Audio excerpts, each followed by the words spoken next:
Thank you so much. I'm really glad to be here. It's nice to see all these old friends. And, it was just 5 years ago that we started Zooming all the time, all the time, all the time. And I did a daily, every weekday Zoom for about a year and a half. And the story I'm going to tell you, I told at that Zoom on those daily calls. I had a 2-year old who especially liked this story, which you'll see that it's not really a 2-year old story. It's called The Never Born Maiden, and it's a story from Bulgaria. It's not a story I collected while in Bulgaria, but I found it afterwards and I thought, oh, I like that one. It's called The Never Born Maiden. There was a prince who knew that it was time for him to marry, but he didn't know who he should take as a wife, who he would ask to marry him. And so he had a fountain built that flowed with honey and with butter. He knew that women would come with their buckets and pails and cups to fill, to take home. Now, the first woman who came was an old, old crone, and she had just a little cup to fill. And so when she was done, she looked around for something else. She found some broken crockery and filled that and some eggshells.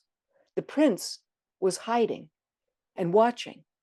And without even thinking, he picked up a little pebble and he just flicked it, and it broke one of the eggshells. The old woman turned to him. You look what you've done. Look what you've done. I I curse you. I curse you here. I curse you now. You will only marry a never born maiden. And she took her bits of broken crockery and the eggshells and her cup, and she stomped off. Women did come to fill their pails and buckets and cups, but there wasn't one that the prince thought he should marry. And he began to think maybe the curse was true. He was sitting a bit withdrawn one day, and his mother asked him why. And he told her about the old woman and the curse. Oh, she said, oh, you must go to the house of the sun in the sky, for the sun in the sky sees everything all around and will certainly know where you can find a never born maiden. So the young man set out on his way to find the sun in the sky. He set out toward the west, and he traveled a long, long way. He came to an old man and asked for directions. The old man said, oh, you must truly be in need if you've come this far. Cross this river and you'll come to a field. And in the middle of the field, there's a garden. And in the garden, there is a house, and that is the house of the sun in the sky. The prince thanked the old man and went on his way. He crossed the river. He found the field. He went into the field. He found the garden.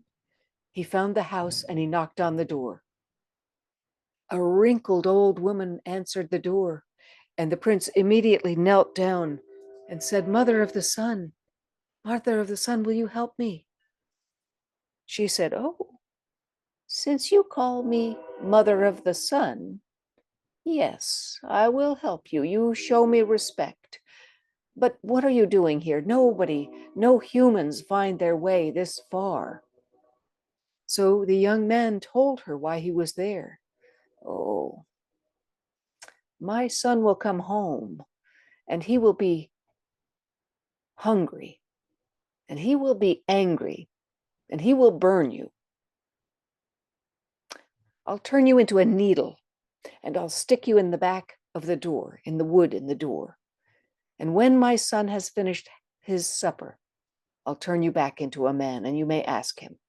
And that is what she did. She turned the prince into a needle and stuck him in the wood in the door. The sun in the sky came home and he was hungry and he was angry. He said, Mother, Mother, what's that smell? What's that stench? Smells like a human being has been in here. Oh, my son, sit down, it's supper time. I have baked 9 ovens full of bread, and I have roasted 9 sheep, and I have 9 casks of wine for you. Sit down and eat. So he sat down and he ate 3 of the ovens full of bread and 3 of the roast sheep, and he drank down 3 of the casks of wine. I do feel better. But mother, tell me, why does it smell so terrible in here? Ugh, smells like a human being. Oh, have a little more supper. Have a little more to eat, my son. So he had 3 more ovens full of bread and 3 more roast sheep, and he drank down 3 more casks of wine.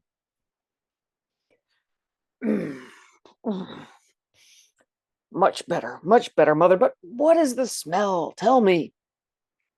She said, you haven't finished. Finish your dinner. And so he had the last 3 ovens full of bread and the last 3 roast sheep, and he drank down the last 3 casks of wine, and he said, you were right. I feel much better. Now tell me.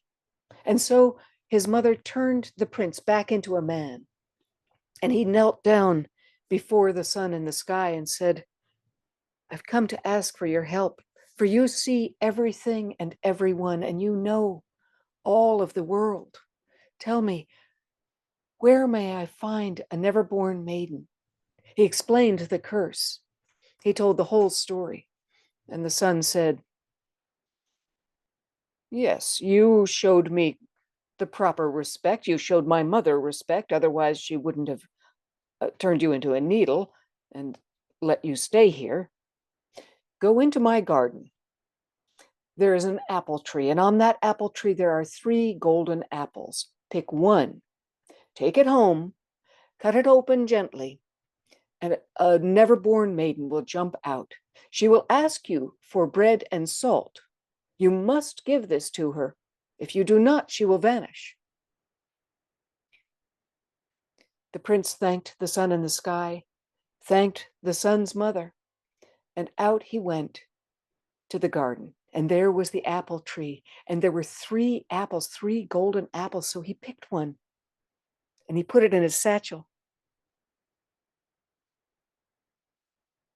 And then he picked a second one and put it in his satchel. And he picked the third one, and then he went on his way. As he was crossing the field, he thought, that might not have been the right idea. That might not have been a good thing to do, to pick all 3. But he kept on walking, and he went out of the field, and he crossed the river. He thanked the old man for giving good directions, and he continued on his way. But he had a burning curiosity. He wanted to know if one of those apples had the never-born maiden, and he thought, maybe I'll just try one. So he pulled an apple out of his satchel. He took out his pocket knife, and very gently and carefully, he cut that apple open, and out jumped a beautiful young woman. She said, give me bread and give me salt. He said, I have none. And she vanished. Oh dear. He walked farther, and then he thought maybe that was the only apple with a never-born maiden in it. I think I'll try a second one. And he pulled out the second apple, and very gently he cut it, and then he opened it up, and out jumped another beautiful young woman, even more beautiful than the first. And she said, give me bread and give me salt. I have none. And she vanished. He waited until he got back to his castle. And he went into the kitchen, and he got bread and he got salt. And then he went out into the garden where there was a lovely little well and the tree hanging over it. And he took his knife, he took that last apple out, he opened it up very gently, and out jumped a beautiful young woman, even more beautiful than the first 2. She said, give me bread and give me salt. And he did. And they looked at each other with great devotion. He said, shall we be married? And she said, yes. He said, I want to have the musicians take us in a procession to meet my parents. And so wait here. She said, oh, but I'm afraid. So he helped her up into the tree to hide, to be safe. You'll be safe up here. And then he went in to get the musicians.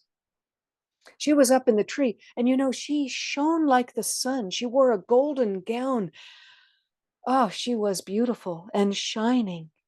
And a ragged woman came into that garden with a bucket to fill from the well.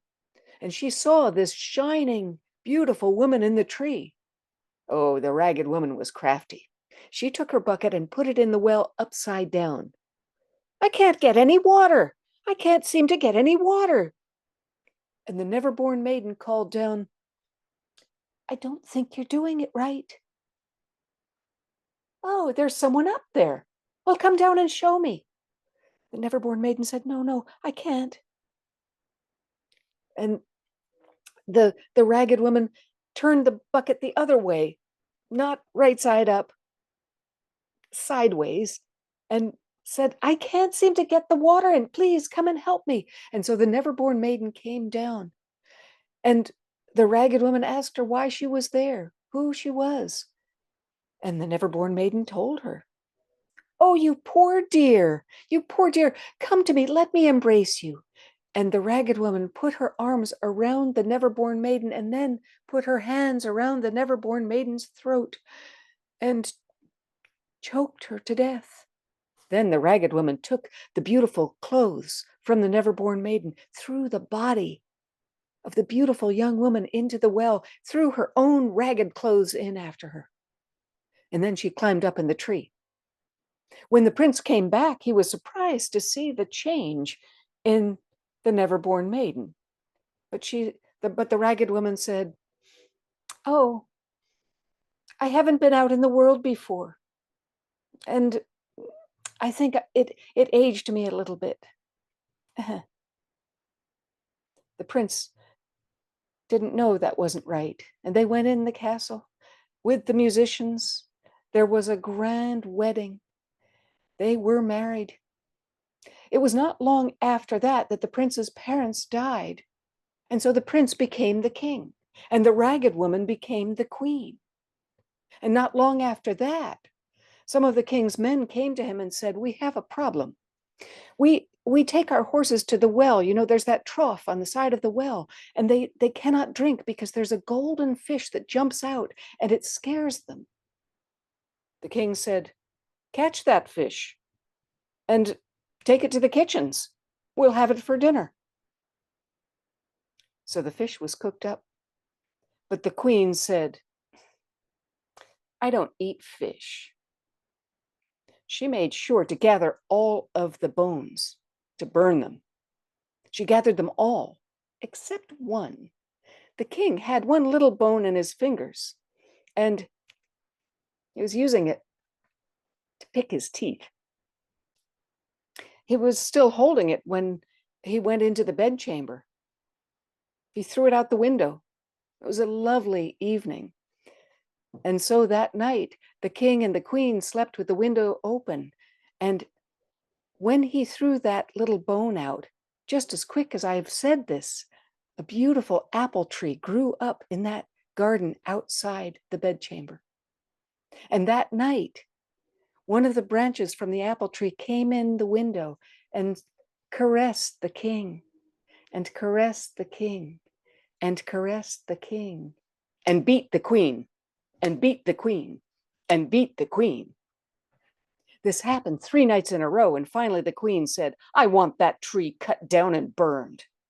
So it was cut down, and she watched. She made sure the tree was burned, but there was one branch that was thrown under a bush.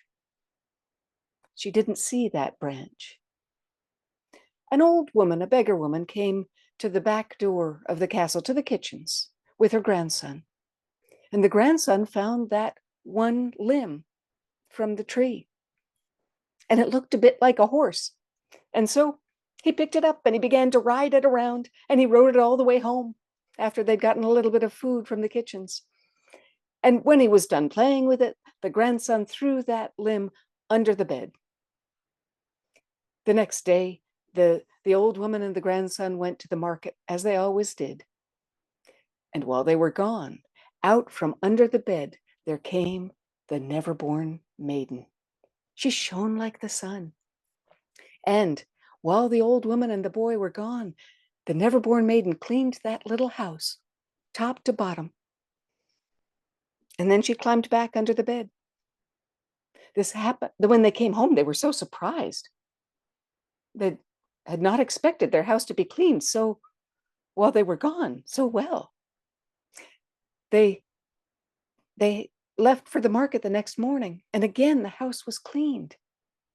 And on the third morning, they didn't go to the market. They waited and they watched through the front door. And they rushed in as the never-born maiden began to clean the house. They rushed in. The old woman caught her and said, "Oh, thank you so much. Thank you. Will you stay with us? Will you be my daughter? Will you be the mother to my grandson? My own daughter has died. Please stay with us." So the never-born maiden stayed. And they were quite happy. It turned out she was very good at spinning. And so the old woman set her up in the front window of the house. There was good light there. And the never-born maiden sat in that window spinning, and she shone like the sun. You could see from the outside of the house that shining light of the never-born maiden. One day the king was going by and he saw that light, and it reminded him of something. And he sent out word. He knew that they needed to have new hangings on the walls of the castle. And so he sent out word to all the women in the kingdom to come to a spinning bee at the castle. And women came and they began to spin, and they, at a spinning bee, of course, they're singing and dancing and eating and drinking. It's a fine time. And women would sing a song. One woman would sing a song, another would recite a poem, and a third would tell a story. But the never-born maiden was off to the side, spinning quietly. Finally, the king came to her and said, "Won't you sing a song or dance or recite a poem or tell a story?" "I would tell a story if you bring me 2 bowls. Let one be empty and let the other be full of seed pearls." The king called a servant to bring 2 bowls, one empty, one full of seed pearls. And then the never-born maiden began her story. She picked up one seed pearl. "Once there was a prince who knew that it was time for him to marry, but he did not know who he would take as a bride." She put the seed pearl into the empty bowl. "And so he had a fountain built that flowed with honey and with butter. He knew that women would come to fill their pails and buckets and cups. And the first one to come was an old, old crone. She continued in this way until she came to the point in the story at which the ragged woman had choked the life out of the never-born maiden. And at that, the king said, you are the never-born maiden. You, stop her, stop her." The ragged woman was trying to escape, but they caught her and they gave her ragged clothes to wear again, and they chased her out of the kingdom. She was gone. And there was a grand wedding, a real wedding of the king and the never-born maiden. And it was 3 days of eating and dancing and drinking and storytelling. I was there. It was so fun. Next, I will be, I'll be doing a combination storytelling and reading with a friend of mine who's also an author. I'll be telling some of the stories from my book, Clever, Kind, Tricky, and Sly, a Bulgarian folklore sampler, on Friday in Lawrence, Kansas at Delaware Commons. And I will put my email into the chat if anybody wants to come along. It'll be my stories, but it'll also be my friend Jim's little micro fictions.